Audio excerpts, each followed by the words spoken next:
평균 임금이 한국보다 뒤처질 정도로 가난한 나라가 됐다는 일본 미디어.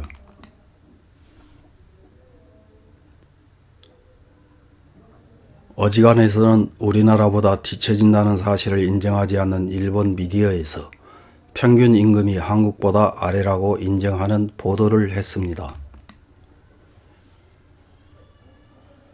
그것은 3월 4일 문춘 온라인판의 평균 임금은 한국 아래 가난한 나라가 된 일본이 살아남기 위한 새로운 상식이라는 제목의 기사입니다.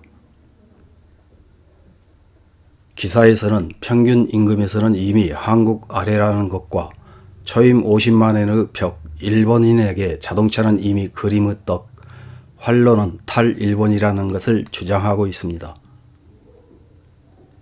기사를 요약해서 확인해 보겠습니다.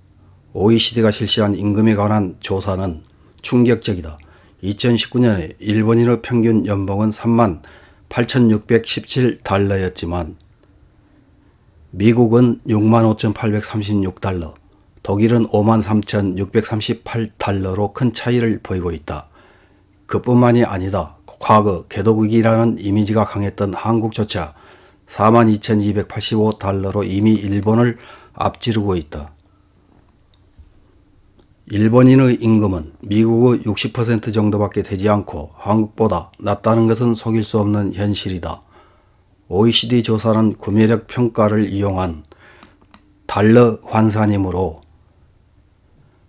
환율과 물가의 영향을 모두 고려한 것이다. 숫자의 차이는 각국의 본질적인 풍요로움의 차이라고 생각해도 좋다. 좀 더 알기 쉬운 예를 들어보자. 일본의 대졸 초임은 약 20만엔이지만 미국에서는 50만엔을 넘는 것이 드물지 않다.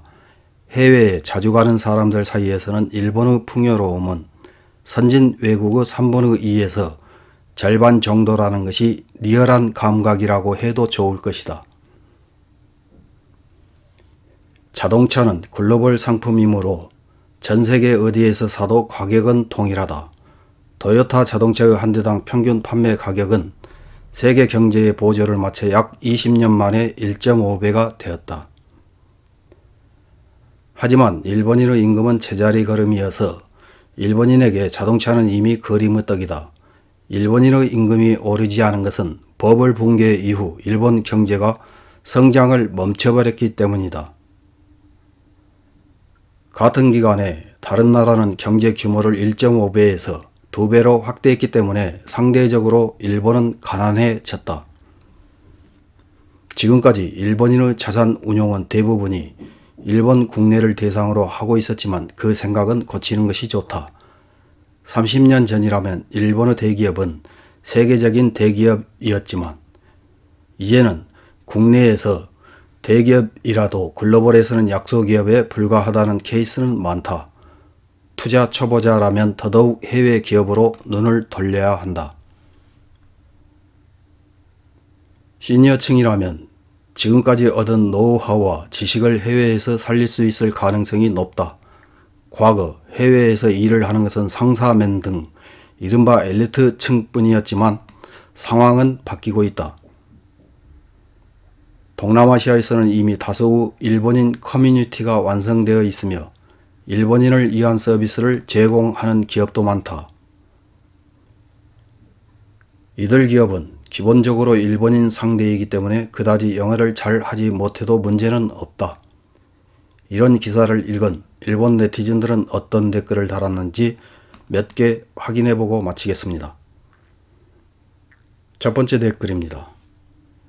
일본은 젊은이들의 정치적 관심이 희박하고 고령자가 정치를 움직이는 고령자 우대의 나라이니까요. 그런 고령자가 장래 같은 것은 신경 쓰지 않고 지금이 좋으면 된다고 하는 상황이니까요. 젊은이들이 자신의 미래를 생각하고 행동을 하지 않으면 앞으로 점차 악화되는 상황은 변하지 않겠지요. 다음 댓글입니다. 해외에 비집고 들어가려고 하면 할수록 착취당하고 빈곤해진다. 국내 산업을 제대로 하고 그것을 해외에 파는 것밖에 일본이 풍요로워지는 길은 없다는 것을 빨리 깨달아야 한다.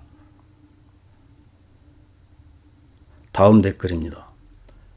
싱가포르는 맛있는 일본 라면점에서 1,800엔 정도는 보통이다.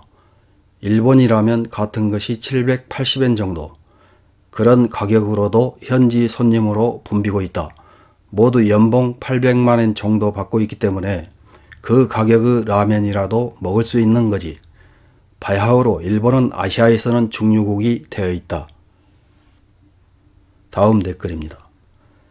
지금의 일본이 가난한 나라인 것은 틀림없다. 자원이 없기 때문에 기술력으로 돈 버는 나라였는데 그 기술력도 이류로 떨어지고 저출산, 고령화에 대해서도 속수무책이다. 증세를 반복할 뿐인 정책 실수의 연발로 이젠 어쩔 수 없는 참상이다. 다음 댓글입니다.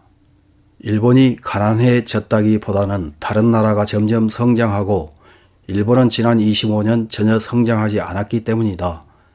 25년 전에는 일본의 평균 임금, 구매력 평가 PPP에서 세계 3위였는데 지금은 세계 28위 정도일까? 선진국에서는 아래에서 두 번째이다. 다음 댓글입니다. 제2차 세계대전 이후 전 세계적으로 디플레이션에 빠진 나라는 일본뿐이다. 정부가 소비세를 도입하고 파견사원 제도를 만들고 나서 이상해졌다. 경쟁력을 갖추기 위한다면서 법인세는 감세하고 국민은 증세, 회사의 내부 유보는 세계 제일, 정부 경제정책이 이상하다. 다음 댓글입니다. 직업상 한국, 중국, 대만 사람과 자주 이야기합니다만 모두 일본은 물가가 싼 나라라고 생각하고 있다. 의식주 모두 싸다. 유일하게 비싼 것은 택시요금 정도. 코로나 전에는 인바운드로 해외에서 많은 관광객들이 왔지만 물가가 싸기 때문에 바캉스 기분으로 오는 사람이 많은 것이 현실입니다. 이상입니다.